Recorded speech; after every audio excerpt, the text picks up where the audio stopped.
The Spectre by Guy de Maupassant. In speaking of a recent lawsuit, our conversation turned on sequestration, and each of us thereupon had a story to tell, a story affirmed to be true.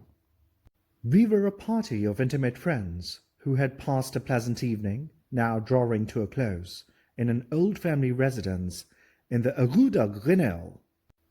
The aged Marquis de la Tour Samuel, bowed neath the weight of 82 winters, at last rose, and leaning on the mantelpiece, said in somewhat trembling tones, "I also know something strange, so strange that it has been a haunting memory all my life. It is now 56 years since the incident occurred, and yet not a month has passed again in which I have not seen it again in a dream. So great was and is the impression of fear it left on my mind. For 10 minutes I experienced such horrible fright that ever since a sort of constant terror has made me tremble at unexpected noises, and objects half seen in the gloom of night inspire me with a mad desire to take flight. In short, I am afraid of the dark." No, I would not have avowed that before reaching my present age. Now I can say anything. I have never receded before real danger. So, at 82 years of age, I do not feel compelled to be brave over an imaginary danger. The affair upset me so completely and caused me such lasting and mysterious uneasiness that I never spoke of it to anyone.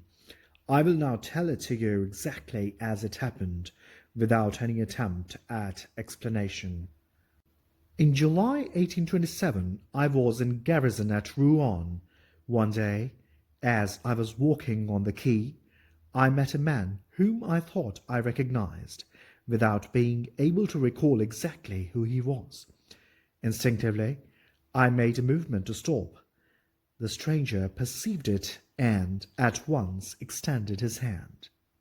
He was a friend to whom I had been deeply attached as a youth. For 5 years I had not seen him, and he seemed to have aged half a century. His hair was quite white, and he walked with a stoop as though completely worn out. He apparently comprehended my surprise, for he told me of the misfortune which had shattered his life. Having fallen madly in love with a young girl, he had married her, but after a year of more than earthly happiness, she died suddenly of heart failure. He had left his chateau on the very day of her burial, and had come to live at Rouen. There he still dwelt, more dead than alive, desperate and solitary, exhausted by grief, and so miserable that he thought constantly of suicide.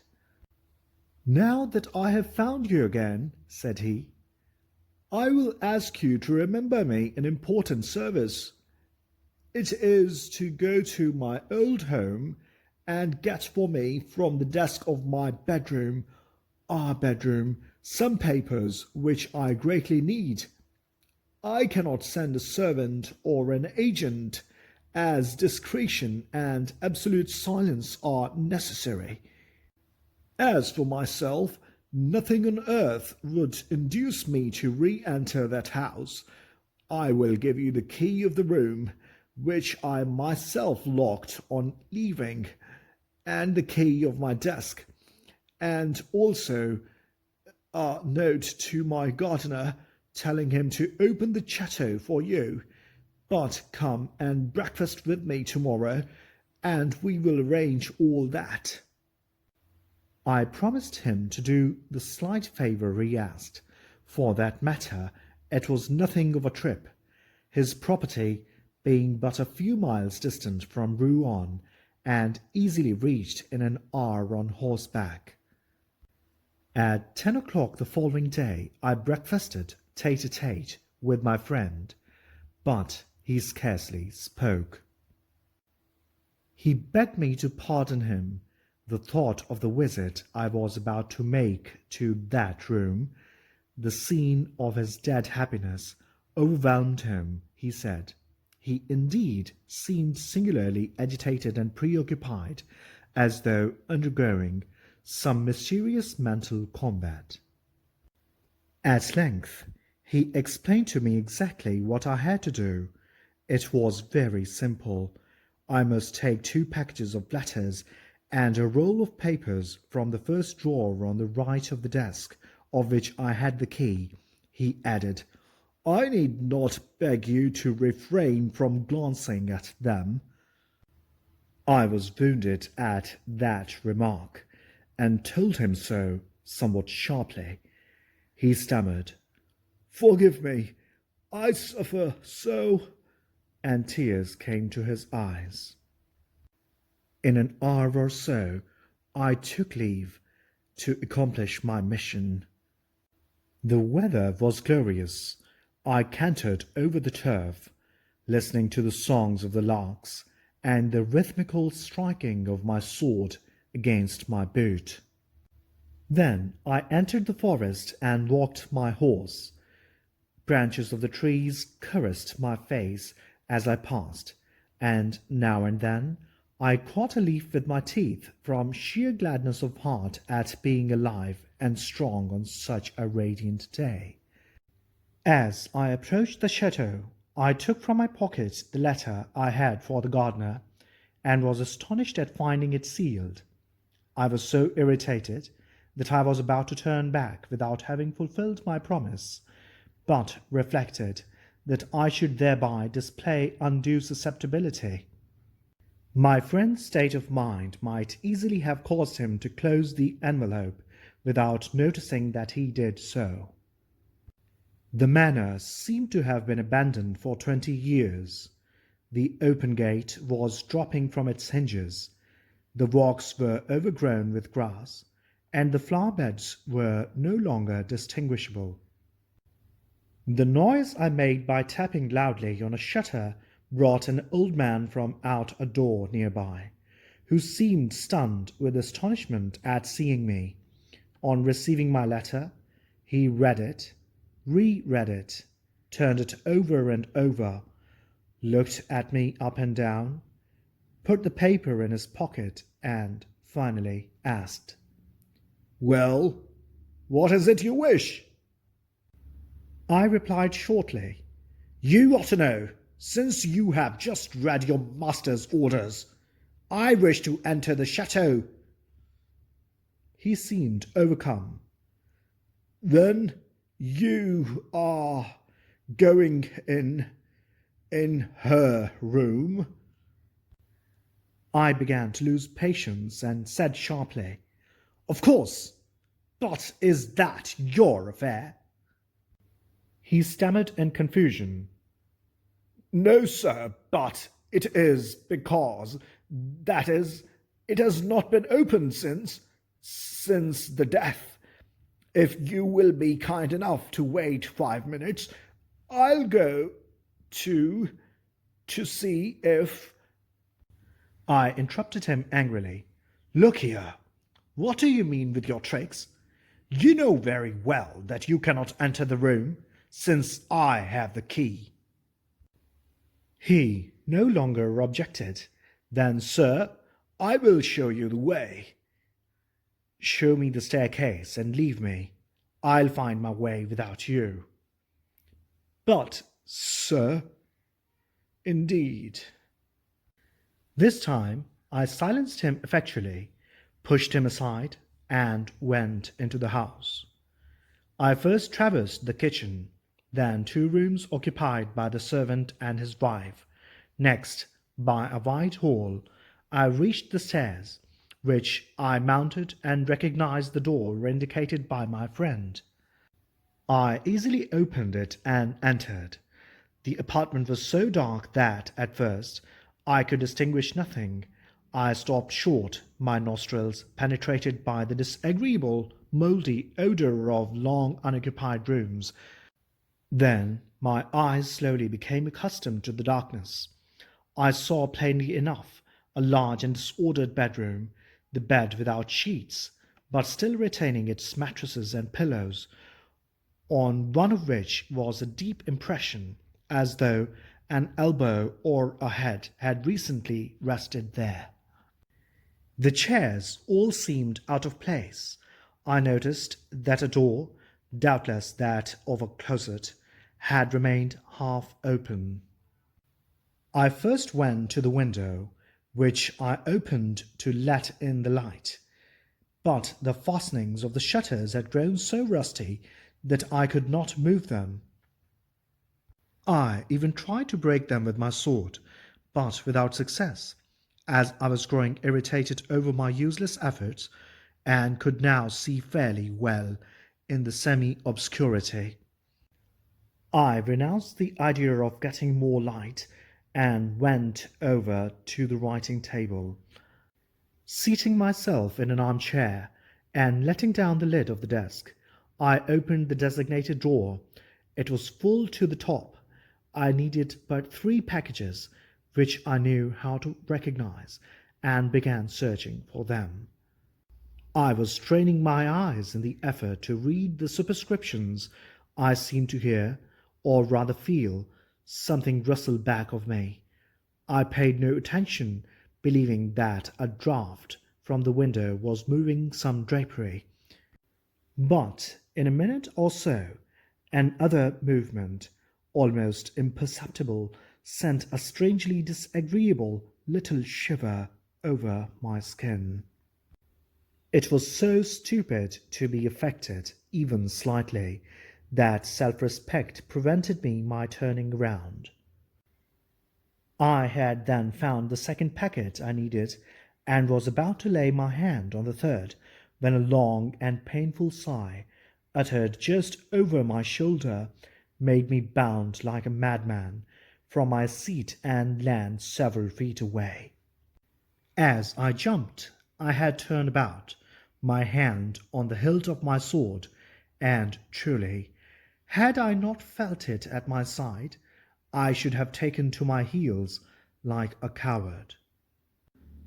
A tall woman, dressed in white, stood gazing at me from the back of the chair where I had been sitting an instant before.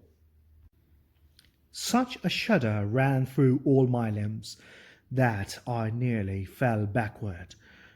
No one can understand, unless he has felt it, that frightful, unreasoning terror. The mind becomes vague. The heart ceases to beat. The entire body grows as limp as a sponge. I do not believe in ghosts. Nevertheless, I completely gave way to a hideous fear of the dead, and I suffered more in few minutes than in all the rest of my life, from the irresistible anguish of supernatural fright. If she had not spoken, I should have died perhaps. But she spoke. She spoke in a sweet, sad voice that set my nerves vibrating. I dare not say that I became the master of myself and recovered my reason. No, I was so frightened that I scarcely knew what I was doing, but a certain innate pride, a remnant of soldierly instinct, made me, almost in spite of myself, maintain a creditable countenance. She said, "Oh, sir, you can render me a great service." I wanted to reply, but it was impossible for me to pronounce a word. Only a vague sound came from my throat. She continued, "Will you? You can save me, cure me. I suffer frightfully. I suffer, oh, how I suffer!" And she slowly seated herself in the armchair, still looking at me. "Will you?" she said. I replied yes by a nod, my voice still being paralyzed. Then she held out to me a tortoise-shell comb and murmured, "Comb my hair. Oh, comb my hair. That will cure me. It must be combed. Look at my head, how I suffer, and my hair pulls so. Her hair, unbound, very long and very black, it seemed to me, hung over the back of the chair and touched the floor. Why did I receive that comb with a shudder, and why did I take in my hands the long black hair, which gave to my skin a gruesomely cold sensation, as though I were handling the snakes? I cannot tell. That sensation has remained in my fingers, and I still tremble when I think of it. I combed her hair, I handled, I know not how, those icy locks. I twisted, knotted, and plaited, and braided them. She sighed and toed her head, seeming to be happy. Suddenly she said, "Thank you," snatched the comb from my hands, and fled by the door that I had noticed ajar. Left alone, I experienced for several seconds the horrible agitation of one who awakens from a nightmare. At length I regained my full senses. I ran to the window, and with a mighty effort burst open the shutters, letting a flood of light into the room. Immediately I sprang to the door by which she had departed. I found it closed and immovable. Then a mad desire to flee came on me like a panic, the panic which soldiers know in battle. I seized the 3 packets of letters on the open secretary, ran from the room, dashed down the stairs, found myself outside, I know not how, and seeing my horse a few steps off, leaped into the saddle and galloped away. I stopped only when I reached Rouen at my lodgings. There I shut myself into my room to reflect. For an hour I anxiously strove to convince myself that I had been the victim of a hallucination. I was about ready to believe that all I had seen was a vision, an error of my senses, when, as I approached the window, my eyes fell by chance upon my chest. Round the buttons of my uniform were entwined a quantity of long black hairs. One by one, with trembling fingers, I plucked them off and threw them away. I then called my orderly, feeling unable to see my friend that day, wishing also to reflect more fully upon what I ought to tell him. I had his letters carried to him, for which he gave the messenger a receipt. He asked after me most particularly, and on being told that I was ill, had had a sunstroke, appeared exceedingly anxious. Next morning I went to him, determined to tell him the truth. He had gone out the evening before and not yet returned. I called him again during the day. My friend was still absent. After waiting a week longer without news of him, I advised the authorities, and a judicial search was instituted.